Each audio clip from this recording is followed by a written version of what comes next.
ಈ ಒಂದು ದೋಷಕ್ಕೆ ಒಂದು ಅದ್ಭುತವಾದಂಥ ಸಂಕಲ್ಪ ಉಂಟು.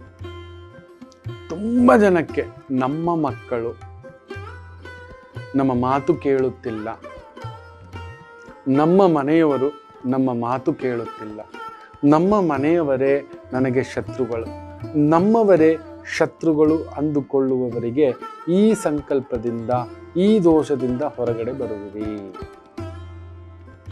ಇದೇ ನಮ್ಮ ಧರ್ಮಶಾಸ್ತ್ರದ ನಿಯಮ, ಅನುಷ್ಠಾನ, ಅದ್ಭುತವಾದಂಥ ಕ್ರಿಯೆಗಳನ್ನು ಕೊಟ್ಟಿದೆ ಮಕ್ಕಳು. ಅದರಲ್ಲಿ ತುಂಬ ಜನ ಕೇಳೋ ಪ್ರಶ್ನೆಗಳನ್ನು ನಾನು ನೋಡಿದ್ದೇನೆ. ನಮ್ಮವರು ನಮ್ಮನ್ನು ಪ್ರೀತಿಸೋಲ್ಲ, ಗುರುದೋಷವಾದಾಗ ಇಂಥದ್ದೊಂದು ದೋಷ ನಡೆಯುತ್ತೆ ಮಕ್ಕಳು. ತುಂಬ ಜನ ಕಣ್ಣೀರು ಹಾಕೋದು ನಾನು ನೋಡಿದ್ದೆ. ಯಾಕೆ ಈಗ ಗುರುಗಳೇ, ನಮ್ಮವರೇ ನಮ್ಮನ್ನು ಯಾಕೆ ಅರ್ಥ ಮಾಡ್ಕೋತಿಲ್ಲ ಗುರುಗಳೇ? ನನ್ನ ಮಕ್ಕಳು ದಾರಿ ತಪ್ಪಿಬಿಟ್ಟಿದ್ದಾರೆ, ನನ್ನ ಮಗ ಕೆಟ್ಟೋಗ್ಬಿಟ್ಟಿದ್ದಾನೆ ಗುರುಗಳೇ. ನೆಮ್ಮದಿಯ ಕುಟುಂಬವಿಲ್ಲ, ಗುರುದೋಷ. ಅರ್ಥ ಮಾಡಿಕೊಳ್ಳುವ ಕುಟುಂಬವಿಲ್ಲ, ಗುರುದೋಷ.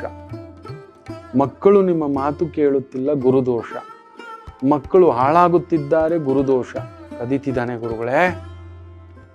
ಆ ಥರದ ಅಭ್ಯಾಸ, ಈ ವಯಸ್ಸಿಗೆ ಮೀರಿದಂಥ ಆಲೋಚನೆ, ದುಷ್ಟ ಬುದ್ಧಿ ಏನೇನೋ ಮಾಡ್ತಿದ್ದ. ಹೆಂಡತಿ ಒಂದು ಕಡೆ, ಅಮ್ಮ ಅಪ್ಪ ಒಂದು ಕಡೆ, ಹೌದು ಮಕ್ಕಳೇ, ಮಗ ಹೆಂಡತಿ ಒಂದು ಕಡೆ, ಗಂಡ ಮಗು ಒಂದು ಕಡೆ. ಇಂಥ ಒಂದು ಸಮಸ್ಯೆಗೆ ಒಂದು ಅದ್ಭುತವಾದಂಥ ಪರಿಷ್ಕಾರ. ಅದನ್ನು ಮಾಡಿ ನೋಡಿ ಮಕ್ಕಳೇ. ಆದಾಗೆಲ್ಲ ನಿಮಗೆ ಆದಾಗ ಸಲಸುಲ ಮಾಡ್ಕೊಂಡು ಬರಬೇಡಿ. ನನ್ನ ಗಂಗಮ್ಮ ಕ್ಷೇತ್ರ ಬೆಂಗಳೂರಿನ ಅಮೃತ್ ಥಿಯೇಟರ್ ಅಂತ ಕೇಳಿ, ಹುಡುಕಿ, ಗೂಗಲಲ್ಲಿ ಹುಡುಕಿ, ಬ್ಯಾಂಗ್ಳೂರ್ ಅಮೃತ್ ಥಿಯೇಟರ್ ಅಂತ, ಅದರ ಎದುರುಗಡೆನೆ ಬರುತ್ತೆ ಗಂಗಮ್ಮ ದೇವಸ್ಥಾನ. ಅಲ್ಲೊಂದು ಬಂದು ಒಂದು ಸಂಕಲ್ಪ ಮಾಡಿ ಒಂದು ತೊಟ್ಲು ತೂಗಿಸ್ಕೊಡ್ತೇನೆ, ಇಲ್ಲ ಏನಾದರೂ ಒಂದು 11 ತೆಂಗಿನಕಾಯಿ ಕೊಡ್ತೇನೆ ಅಂತ ಸಂಕಲ್ಪ ಮಾಡ್ಕೊಳ್ಳಿ. ಒಂದು.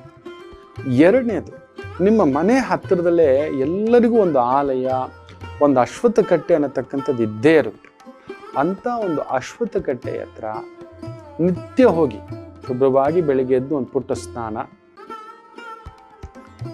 ಒಂದು ಬೊಗಸೆ ಅವಲಕ್ಕಿ, ಒಂದು ಬೊಗಸೆ ಬೆಲ್ಲ ಎತ್ತಿ ಕಲಸಿಟ್ಕೊಳ್ಳಿ. ತಗೊಂಡು ಹೋಗ್ಬಿಟ್ಟು ಒಂದು 21 ಸುತ್ತಬಿಟ್ಟು ಆ ಬೊಗಸೆ ಬೆಲ್ಲ ಅವಲಕ್ಕಿಯನ್ನು ಅಲ್ಲಿ ಚೆಲ್ಬಿಟ್ಟು ಅಲ್ಲಿ ಕುಳಿತುಬಿಟ್ಟು ಒಂದು 10 ನಿಮಿಷ ಬನ್ನಿ. ಅಲ್ಲೇ ಒಂದು ಸ್ವಲ್ಪ ಹಾಲೇನಾದರೂ ಆಯಿತು, ಬುಡಕ್ಕೆ ಹಾಕಿ ಆ ಒಂದು ಮಣ್ಣು, ಆ ತಿಲಕವನ್ನು ಹಣೆಗೆ ಒಂದು 2 ಸ್ಪೂನ್ ಅಷ್ಟು ಹಾಕ್ಬಿಟ್ಟು ತಿಲಕ ಹಣೆಗೆ ಹಚ್ಕೊಂಡು ಬನ್ನಿ. ಸ್ವಲ್ಪ ಆ ಹಾಲು ಹಾಕಿರ್ತಕ್ಕಂಥ ಒಂದು ಮಕ್ಕಳಿಗೂ, ಯಾರಿದ್ದಾರೋ ಮನೇಲಿ ಹಚ್ಚಿ ಮಕ್ಕಳು. ಮನೆ ನೆಮ್ಮದಿಯ ತಾಣವಾಗುತ್ತದೆ.